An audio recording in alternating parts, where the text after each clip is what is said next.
नमस्कार विद्यार्थी मित्रांनो, आज आपण बघणार आहोत स्टँडर्ड 9चा प्रॉब्लेम सेट 1. त्याचा फर्स्ट क्वेश्चन आहे, choose the correct alternatives answer for each of the following questions. तर बघा, फर्स्ट आहे if M set of 1 3 5 in bracket N set of in bracket 2 4 6 then M is intersection M N. तर ते किती आहे ते आपल्याला सांगायचं आहे. तर याचा ऑप्शन येतं theta, option C. Okay. Second आहे P set of in bracket X such that X is an odd natural number 1 less than X and X less than equal 5 bracket complete. How to write this set in roster form. तर हा set आपण कसा roster फॉर्ममध्ये right करणार आहोत. Odd number पाहिजे, तर याचा ऑप्शन डी हे आन्सर येणार आहे. क्वेश्चन नंबर 3 आहे P set of in bracket 1 2 dot dot dot 10 bracket complete what the type of set P is. याचा आन्सर असणार आहे फायनाईट सेट. लास्टचा नंबर दिला आहे म्हणून हा फायनाईट सेट आहे. जर लास्टच्या नंबरपासून डॉट डॉट दिले असेल तर तो इनफायनाईट सेट राहिला असता. क्वेश्चन नंबर 4 आहे M union of N set of in bracket 1 2 3 4 5 6 bracket complete and m set of in bracket 1 2 4 bracket complete, then which of the following represent set n. N जो set आहे तो काय represent करणार आहे. जे एममध्ये numbers आले ते सोडून द्यायचे आणि जे उरलेले नंबर्स आहेत त्याचा जो सेट बनणार आहे तो एन हा सेट रिप्रेझेंट करणार आहे. ठीक आहे. मग याचा ऑप्शन येतं ऑप्शन बी 3 इन ब्रॅकेट 3 4 5 6. ठीक आहे. बघा, क्वेश्चन नंबर 5 आहे if P subset of M then which of the following set represent P union in bracket P intersection in bracket P union of M bracket complete. तर याचा answer येणार आहे इथे A P येणार आहे. 6 numbers आहे which of the following sets are empty set. कोणता set हा एम्प्टी सेट आहे. तर ए हे ऑप्शन आन्सर येणार आहे set of intersecting point of parallel lines. Okay. तर याचा क्वेश्चन नंबर 2 आहे find the correct option for the given questions. आता इथे पण MCQ टाईपमध्ये आन्सर द्यायचा आहे. तर फर्स्ट आहे which of the following collection is a set. याच्यातलं कोणतं कलेक्शन हे सेटचं एक्झाम्पल येतं. तर ऑप्शन ए येतं कलर ऑफ रेनबोज. सेकंड नंबरचं which of the following set represent and intersection W. तर याचा ऑप्शन ए येतो in bracket 1 2 3 dot dot dot bracket complete. Third येतो P set of in bracket X such that X is a letter of the word Indian. Then which one of the following is set P in listing form. ठीक आहे. तर याचा listing form येईल option B. Fourth नंबरचा आहे if T set of in bracket 1 2 3 4 5 bracket complete and M set of in bracket 3 4 7 8 bracket complete then T union of M. तर कोणता set येईल. तर ऑप्शन सी याचा आन्सर येईल. तर दोघं सेट मिळून आपलं हे एक आन्सर येणार आहे. ठीक आहे. समजलं सर्वांना. बघा, थर्ड नंबरचा क्वेश्चन आहे out of 100 person in a group 72 person speak English and 43 persons speak French. Each one out of 100 persons speak at least one language. Then how much speak only English? How many speak only French? How many of them speak English and French both? ठीक आहे. तर एवढे आपल्याला याच्यातून find out करायचं आहे. English बोलणारे, French बोलणारे आणि दोघं लँग्वेज बोलणारे किती लोक आहेत ते आपल्याला फाइंड आउट करायचं आहे. तर इथे घेऊया आपण number of person speaking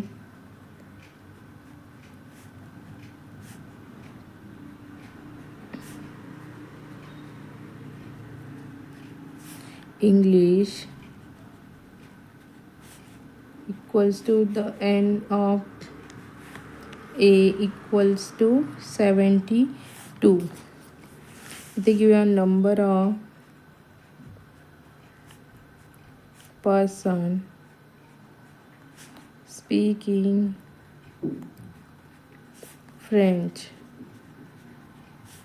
equals to the N in bracket B equals to 43 घेऊया. आता number of person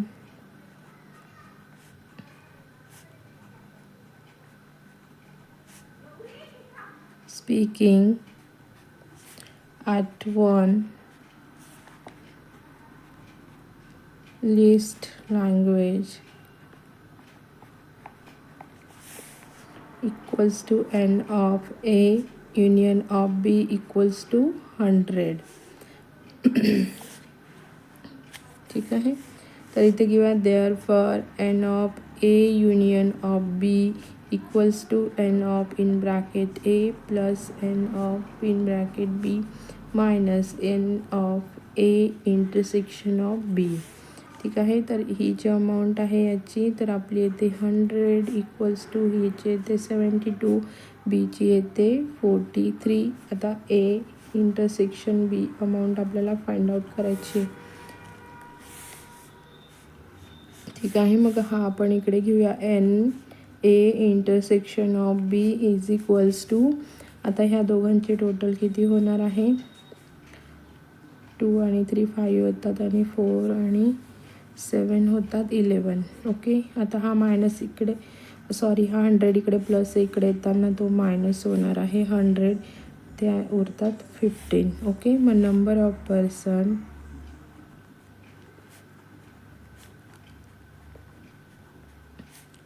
speak only English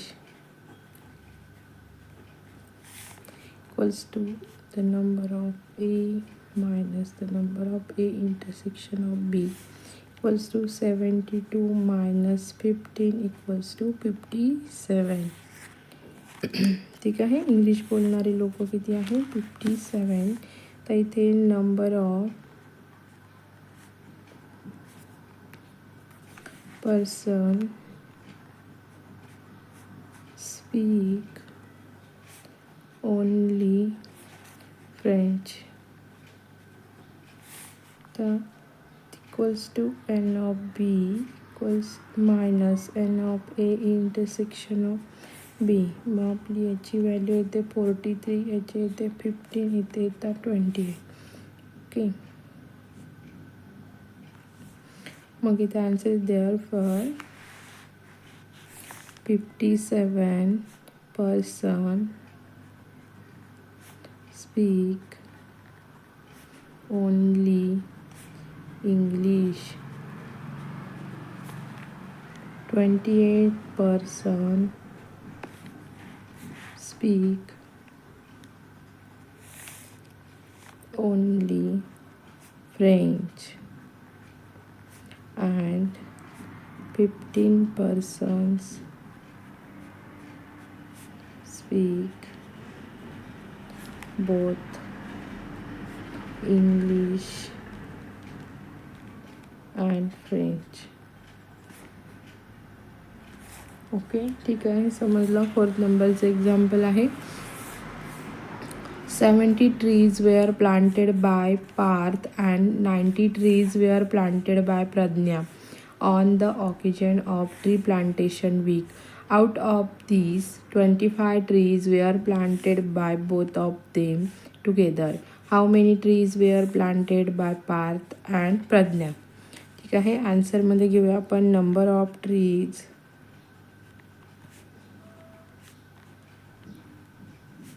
planted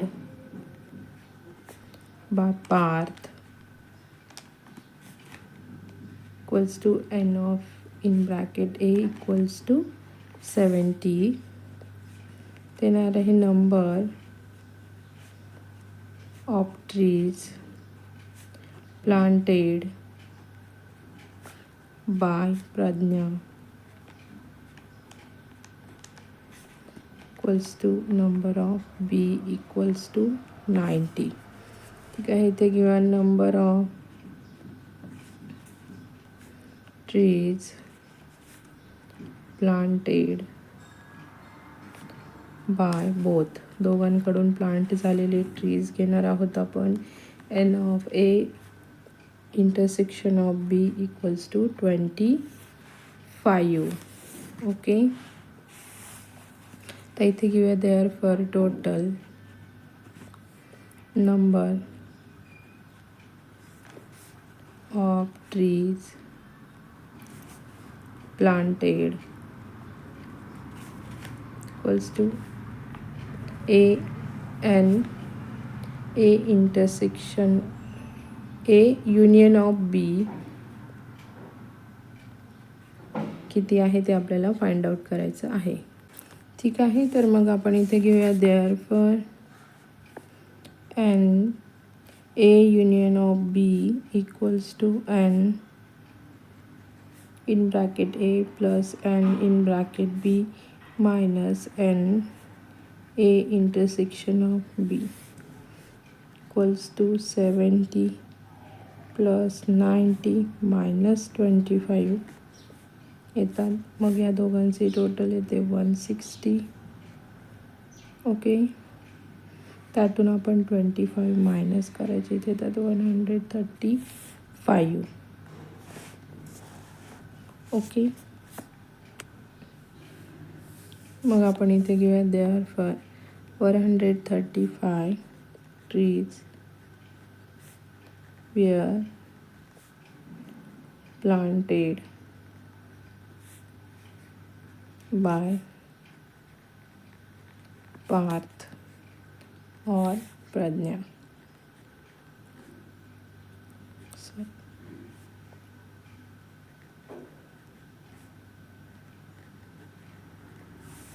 ठीक आहे, समजलं. आता 5th नंबरचं एक्झाम्पल आहे बघा.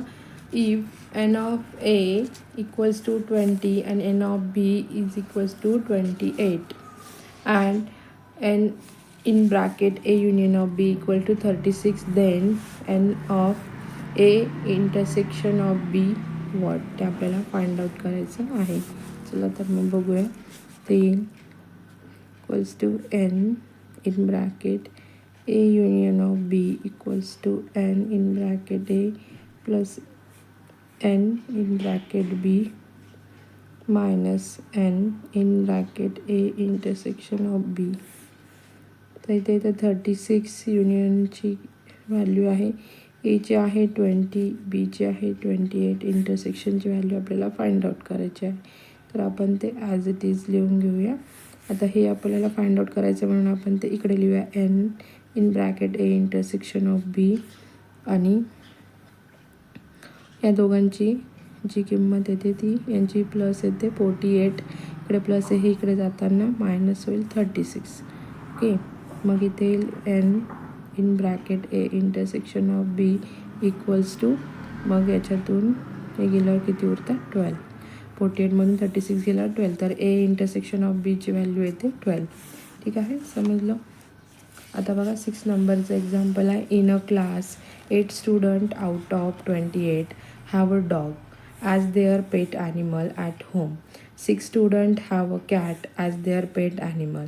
10 students have dog and cat both. Then how many students do not have a dog or cat as their pet animal at home? ठीक आहे, आपल्याला किती स्टुडंट असे आहेत की त्यांच्याकडे दोघेही प्राणी नाही आहेत ते फाइंड आउट करायचे. मग आपण इथे घेऊया total number of student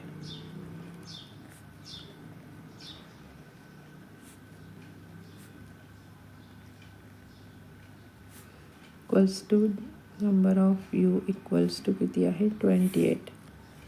number of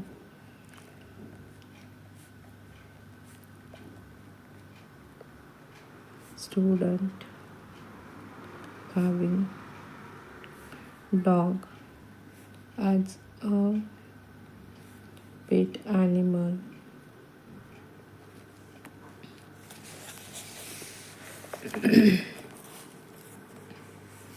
equals to n in bracket a equals to 10 plus 8 equals to 18. Number of student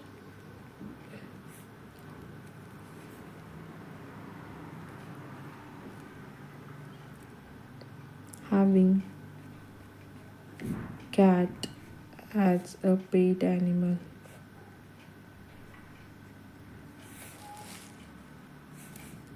the number of B equals to,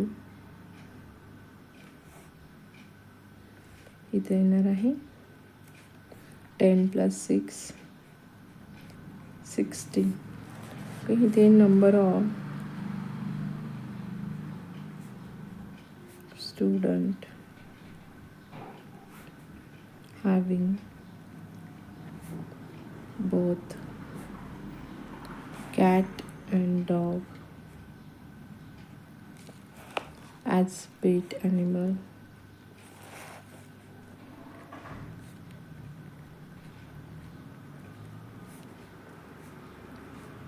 and A intersection of B equals to 10. Therefore, the total number of pet animal equals to in A union of B. Therefore, A union of B equals to N A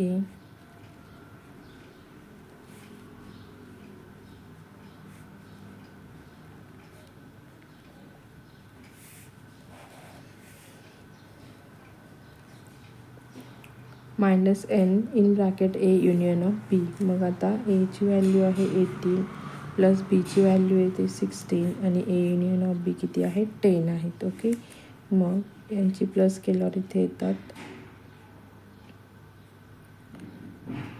34 आणि minus 10 केल्यावर इथे येतं 24. मग इथे therefore A N in bracket A union of B equals to 24 येतात. Okay, आता इथे घेऊया the number of student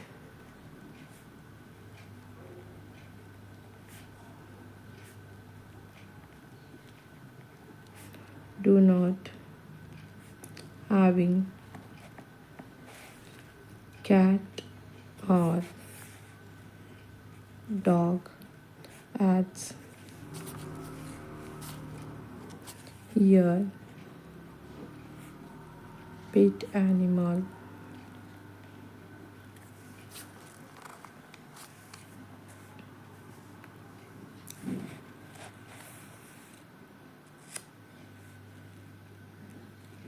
N U minus n in bracket A union of B equals to 28 minus 24 equals to 4.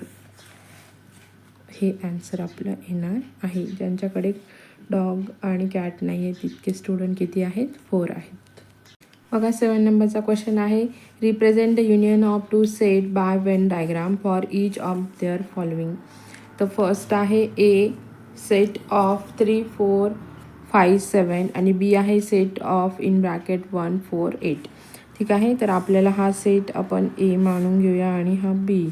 ठीक आहे, मग ए सेटमध्ये येणाऱ्या काय नंबर्स आहे 3 आहे 5 आहे आणि 7 आणि 4 हा दोघांमध्ये कॉमन आहे म्हणून या दोघांच्या इथे सेंटरला 4 येईल आणि इकडे पण 1 आणि 8च येईल बीच्या सेटमध्ये.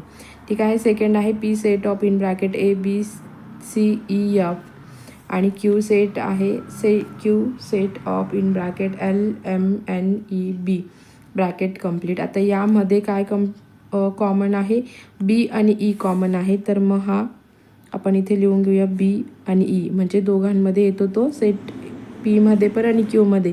याला पी नेम देऊन घेऊया आणि याला क्यू. ओके, मग याच्यात ए सी आणि एफ हा येतो एलिमेंट आणि याच्यामध्ये एल एम एन आणि एम.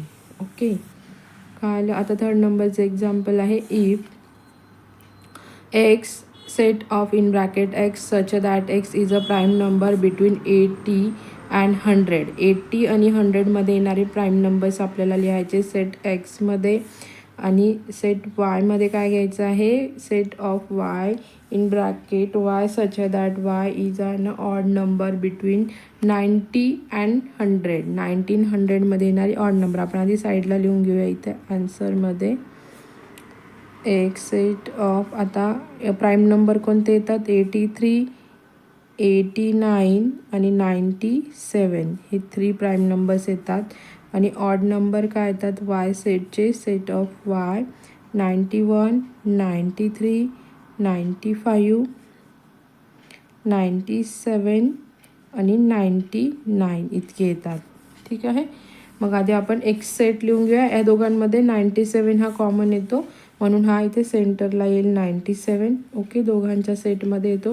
मग इथे येतं 83 आणि 89. ओके, आता इथे येतील 91, 93, 95, 97 इथे आला आणि हा 99. ठीक आहे, तर समजलं, इझी आहे हे. बघा 8 नंबरचा क्वेश्चन आहे, write the subset relation between the following set. आता एक्स काय म्हटलं आहे, set of all quadrilaterals.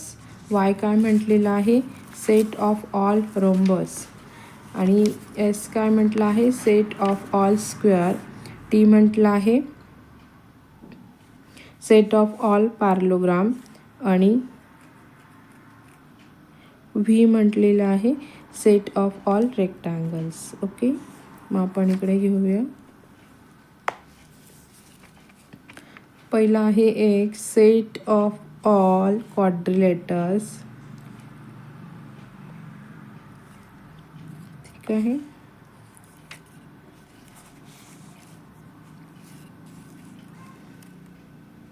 Square आणि क्वाड्रिलेटर. मग काय येईल इथे, S the subset of x, V the subset of x, why the subset of x, T the subset of x, S the subset of Y.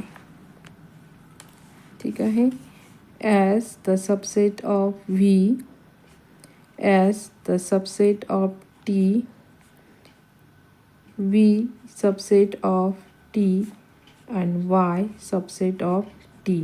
म्हणजे बघा T हा काय आहे, पॅरलोग्राम आहे, आणि एक्स हा काय आहे, क्वाड्रिलेटर आहे. मग एस म्हणजे स्क्वेअर हा क्वाड्रिलेटरचा सबसेट आहे. व्ही दिला आहे रेक्टँगल, हा क्वाड्रिलेटरचा सबसेट येतो. वाय म्हणजे रोम्बस हा क्वाड्रिलेटरचा सबसेट येतो. टी पॅरलोग्राम हा क्वाड्रिलेटरचा सबसेट येतो. एस स्क्वेअर हा रोम्बसचाही सबसेट येतो. स्क्वेअर हा रेक्टँगलचाही सबसेट येतो. स्क्वेअर हा पॅरलोग्रामचाही सबसेट येतो आणि रेक्टँगल हा पॅरलोग्रामचा सबसेट येतो. आणि वाय रोम्बस हा पॅरलोग्रामचाही सबसेट येतो. ठीक आहे, समजलं. द 9 नंबरचं एक्झाम्पल आहे, if M is any set then write M union of theta and N M intersection of theta. तर आपल्याला इथे लिहायचं आहे M union of theta equals to M येणार आहे आणि एम इंटरसेक्शन ऑफ थीटा केल्यानंतर पण इथे थीटाच येणार आहे. ठीक आहे, समजलं. बघा 10 नंबरचं एक्झाम्पल आहे, observe the Venn diagram and write the given sets. आता ही वेन डायग्राम आपण ऑब्झर्व करायची आहे आणि मग हे जे सेट्स आहेत ते आपल्याला राईट करायचे आहेत. आता बघा ती वेन डायग्राम आहे, ड्रॉ केलेली आहे. ए यू हा ए आहे आणि हा बी सेट आहे. 2, 3, 1 and 5, 7, 11, 10, 9, 8, 4 and 13. ओके, आपल्याला इथे सेट राईट करायचं आहे. बघा यू सेटमध्ये काय येतं तर ऑल एलिमेंट्स येतील. 1, 2, 3, 4, 5, 6 नाही आहे, 7, 8, 9, 10, 11 and 13. ओके, आता ए सेटमध्ये काय येणार आहे ते 1 पण आहे. 1, 2, 3, 5 आणि 7 आहे. ठीक आहे. बी सेटमध्ये येणार आहे बघा 1, 5, 8, 9 अँड 10 येणार आहे. ओके. आता A union of B set काय येणार आहे 1, 2, 3, 5, 7, 8, 9 आणि 10 म्हणजे दोघांचं एकत्र करून एक सेट बनणार आहे. आणि A intersection of B set काय येणार आहे त्या दोघं इंटरसेक्शन ऑफ बी म्हणजे त्यांच्या दोघांचे कॉमन नंबर्स काय येणार आहे 1 आणि 5. इझी आहे ना. आता 11 नंबरचा क्वेश्चन आहे if n in bracket a equals to 7 n in bracket b equals to 13 n in bracket a intersection of b equals to 4 then find n in bracket a union of b. ते आपल्याला find out करायचं आहे. मग आपण इथे घेऊया answer n in bracket a union of b equals to n in bracket a plus n in bracket b minus n in bracket A intersection of B. आता एची किंमत आहे 7, बीची आहे 13 आणि एची आहे 4. ठीक आहे. तर या दोघांची टोटल करून घेऊ. 20 - 4 केल्यानंतर इथे येतं 16. आपल्याला व्हॅल्यू मिळते यनची N in bracket A union of B is equals to 16. Easy आहे ना. समजलं सर्वांना. असेच नवनवीन व्हिडिओ बघण्यासाठी चॅनलला लाईक करा, सबस्क्राईब करा आणि शेअर करा. थँक्यू.